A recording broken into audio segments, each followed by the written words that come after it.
नमस्कार।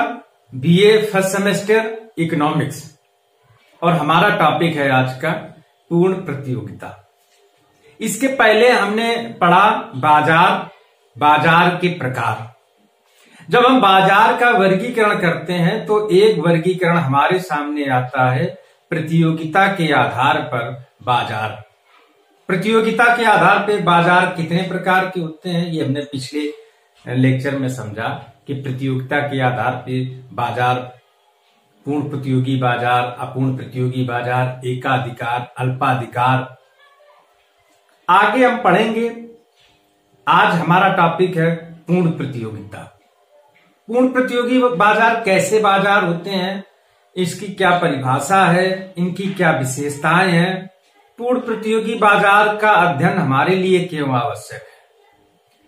तो सबसे पहले पूर्ण प्रतियोगिता बाजार की क्या परिभाषा है और परिभाषा के आधार पर ही हम उसके जो मूल तत्व हैं, पूर्ण प्रतियोगिता के जो प्राण तत्व हैं जिनसे पूर्ण प्रतियोगिता बनती है, जिनसे पूर्ण प्रतियोगिता का बाजार निर्मित होता है, पूर्ण प्रतियोगिता के बाजार की क्या विशेषताएं हैं, उनको आज हम समझेंगे। तो सबसे पहले पूर्ण प्रतियोगिता की क्या परिभाषा है। तो सबसे पहले बाजार का वह स्वरूप, पूर्ण प्रतियोगिता की परिभाषा, बाजार का वह स्वरूप जिसमें क्रेता और विक्रेता की बहुत अधिक संख्या पाई जाती है तथा एक रूप वस्तु का विक्रय किया जाता है जिससे वस्तु की एक कीमत पाई जाती है। तो अब इसमें पूर्ण प्रतियोगी बाजार में क्रेता और विक्रेता की बहुत अधिक संख्या पाई जाती है। क्रेता और विक्रेता की बहुत अधिक संख्या और अगली विशेषता जो है कि उसमें एक रूप वस्तु का विक्रय किया जाता है। एक रूप वस्तु यानी बिल्कुल एक समान, कोई भी अंतर नहीं, ना ब्रांड में अंतर है, ना उसके रंग में अंतर है, ना उसके रूप में, ना उसकी क्वालिटी में कोई अंतर है। बिल्कुल एक रूप वस्तु का क्रय विक्रय होता है जिसमें वस्तु की एक कीमत पाई जाती है और इस कारण से जो वस्तु है उसकी एक कीमत पाई जाती है। फिर अगली विशेषता इसी आधार पे, परिभाषा के आधार पे जो उसकी विशेषताएं हैं, तो क्रेता और विक्रेता की बहुत अधिक संख्या होती है। इतनी अधिक संख्या होती है कि कुछ क्रेता यदि बाजार से चले जाएं या कुछ विक्रेता बाजार से हट जाए तो बाजार पर कोई भी प्रभाव नहीं पड़ता। क्रेता और विक्रेता की बहुत अधिक संख्या, बाजार में एक रूप वस्तु का विक्रय होता है, बाजार में एक समान वस्तु का ही विक्रय किया जाता है, एक समान वस्तु का विक्रय होता है, उससे क्रेता विक्रेता को बाजार का पूर्ण ज्ञान। तीसरी विशेषता क्या है कि क्रेता और विक्रेता को बाजार का पूरा ज्ञान होता है। उस जो क्रेता है उसको ये पता होता है कि इस पूरे प्रतियोगी बाजार में एक दूसरा जो विक्रेता है वो इस वस्तु के कितने रुपए में बिक्री कर रहा है। दोनों को ज्ञान होता है, क्रेता को भी ज्ञान होता है पूरे बाजार का और विक्रेता को भी ये पता होता है कि इस बाजार में जो ये वस्तु है जिसका खुद वो विक्रय कर रहा है, उस वस्तु को अन्य विक्रेता कितने रुपए में बेच रहे हैं। क्रेता और विक्रेता को बाजार का पूरा ज्ञान होता है। अगली जो विशेषता है वो है परिवहन लागत का शून्य होना।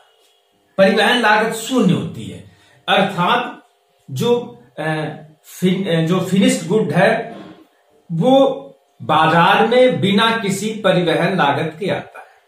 अर्थात एक वस्तु जिसका उत्पादन करने में 10 रुपए लग रहे हैं, तो चूंकि सारे बाजार में उत्पादक जो है वो बाजार के नजदीक ही नहीं होंगे, कुछ बाजार से दूर भी उत्पादक होंगे, तो उन उत्पादकों की लागत जो है वो 10 ही रुपए है।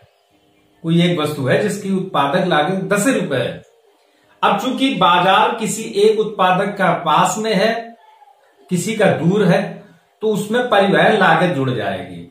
जो दूर है, बाजार से कोई दूर उत्पादक है, तो उसकी परिवहन लागत यदि उस वस्तु के मूल्य में जो जुड़ जाएगी तो उससे उसकी लागत बढ़ जाएगी, उसकी कीमत जो है वो बढ़ जाएगी।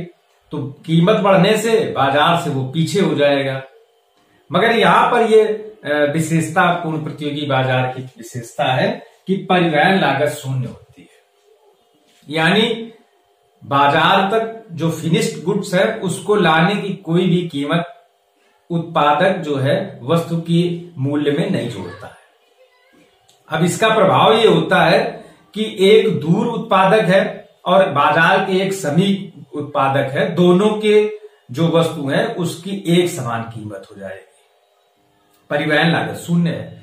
अब एक समान वस्तु की कीमत, चूंकि पूर्ण प्रतियोगी बाजार की जो विशेषता है वो एक समान कीमत होती है। अगली है कि फर्मों का प्रवेश स्वतंत्र, जो प्रवेश और निकास जो है वो स्वतंत्र होता है। फर्मों का प्रवेश और निकास भी स्वतंत्र होता है। बाजार में जो अपूर्ण प्रतियोगी बाजार में जो उद्योग होते हैं वो वस्तु की कीमत निर्धारित करते हैं और फर्म जितने भी होती हैं, जो भी उत्पादक फर्में होती हैं वो प्राइस टेकर होती हैं, वो वस्तु के मूल्य को स्वीकार करती हैं। अब यहां पर चूंकि वस्तु की एक कीमत है, और जब वस्तु की एक कीमत होने के कारण यहां पर बाजार में प्रवेश जो है वो स्वतंत्र है। मूल्य विभेद का अभाव पाया जाता है। अब चूंकि एक रूप वस्तु है, उसके रूप में, रंग में, आकार में, ब्रांड में, क्वालिटी में कोई अंतर नहीं है।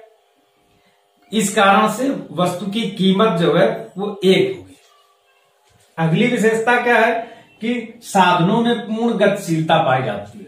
जो भी उत्पादन के साधन हैं, जो वस्तु के उत्पादन में प्रयोग किए जाते हैं, वो साधन कैसे हैं? पूर्ण गतिशील है। अर्थात उनमें गतिशीलता है कि वो उत्पादन, यदि कीमत, जो उत्पादक है वस्तु की कीमत यदि बढ़ाता है तो साधनों की जो कीमतें हैं, जो साधनों का प्रतिफल वो भी बढ़ता है। तो इस प्रकार से आकर्षित होकर के जो उत्पादन के साधन है वो दूसरे स्थान पे, दूसरे उत्पादक के पास चले जाएंगे। जो उत्पादक उसको ज्यादा पैसा देगा, जिस उत्पादक ने कम पैसे दिए प्रतिफल के रूप में, वो वहां से पलायन करेंगे। तो इस प्रकार से जो है वो साधनों में भी पूर्ण गतिशीलता पाई जाती है। विज्ञापन का अभाव पाया जाता है। अगली विशेषता क्या है कि विज्ञापन का अभाव पाया जाता है। अब चूंकि वस्तु एक रूप है, उसमें किसी भी प्रकार का कोई अंतर नहीं है। रूप, रंग, आकार, ब्रांड, क्वालिटी सब एक समान है। अब एक समान होने के कारण विज्ञापन करने की कोई आवश्यकता नहीं है, चूंकि यहां पर क्या है, क्रेता और विक्रेता दोनों को बाजार का पूरा ज्ञान होता है। तो इस प्रकार से जब क्रेता और विक्रेता दोनों को बाजार का पूरा ज्ञान है तो वहां पर जब ज्ञान है पूरा क्रेता और विक्रेता को, एक समान वस्तु बेची जा रही है तो विज्ञापन करने की कोई आवश्यकता नहीं है। तो इस प्रकार से पूर्ण प्रतियोगिता का अर्थ, पूर्ण प्रतियोगिता की क्या विशेषताएं हैं, इसको आज हम सबने समझा।